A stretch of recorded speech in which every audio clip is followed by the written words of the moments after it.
What is going on? My name is Mike. This is all about pressure washing. And in today's video, we're going to be cleaning something that I have never shown on this channel before. This is not something that we advertise. This is not something that we proactively try to clean.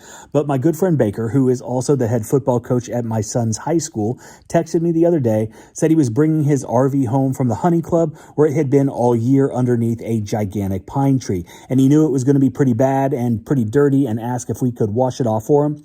And like I said, this is not something that we normally do. In fact, none of the guys that I have working for me right now have ever done anything like this. So the last thing that I want to do is ask them to do something that they haven't been properly trained on, which potentially could cause issues. So I told him to give me a call when he was getting close to town, and I would meet him up at the yard and we would do what we could to knock it out together. Now, pretty much everybody and their brother across America has a pressure washer in their garage, whether it's electric, whether it's gas, whatever the case is. And we also hear a lot of times how people can cause damage using pressure washers. And that is something that I really want to emphasize here. Unless you know what you're doing, don't attempt to clean something without at least doing a little bit of research.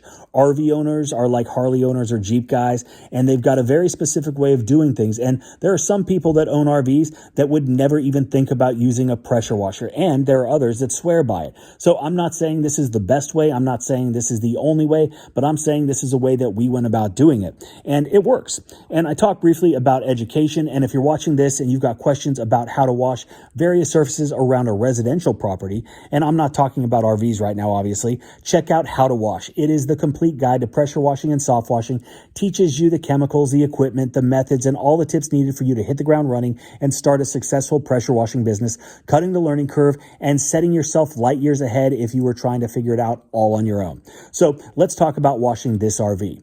So being on the road a lot, driving and parking in the dirt, traveling through all kinds of different weather conditions, parking under a big pine tree at the hunting club, all put your RV through a bunch. The cleaner you keep your RV, the easier it's going to be able to avoid the normal wear and tear from traveling throughout the year. And if you decide you want to sell it, it's going to help with the resale value as well. Plus, nobody likes to have a dirty RV at the campground. So you should really aim to wash the exterior of your RV at least once a quarter, if not more, depending on how often you travel and where you go. So really, an RV is just a huge vehicle. And there's really not a whole lot more to it than washing your own car, with a few exceptions, like the retractable awnings, some of the exterior outlets, a lot of the things that we have to worry about when we're washing a house.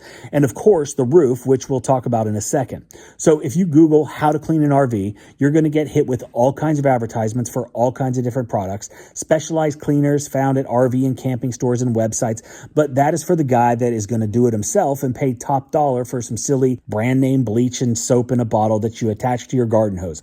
But I have a big old Southeast soft wash pressure washing and soft washing trailer, so we're going to break out the 12-volt pump to apply a 2% mix with a little southern drawl in there for a little bit of cling. So as you can see, we're using a gentle soft washing process. No pressure washing is going to be used at this point. We're applying the solution to the entire RV, including the roof, and allowing it to dwell. And unlike most vehicles, you're going to have mildew buildup because of the nature of storing these RVs. You're probably not going to see in this video, but I did pull out a soft bristle brush and I agitated the surface on the nose of the RV as well as the windows, just as a little added scrub-a-dub-dub love to make sure everything looked great for Baker and his family. So it's pretty simple. Apply, scrub if needed, and rinse off. So the roof of your RV is one of the most important parts to maintain to avoid interior leaks and other issues.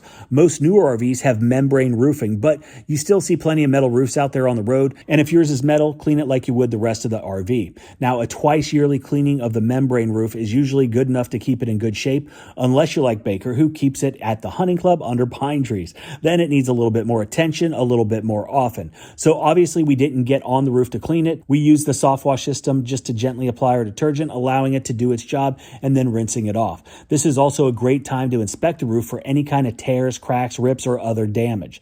Now, the retractable awning, it's made of an exterior grade canvas awning material, and just like when you're cleaning awnings on a restaurant or a building, it is a gentle process using a scrub brush, using regular detergents, applying, gently agitating, and then rinsing softly. So this was just a quick little video, something that we've never done on the channel before. I hope you enjoyed it. Definitely check out How to Wash. If you've got any questions, leave one below in the comment section. We appreciate you watching, and I hope you have a great day.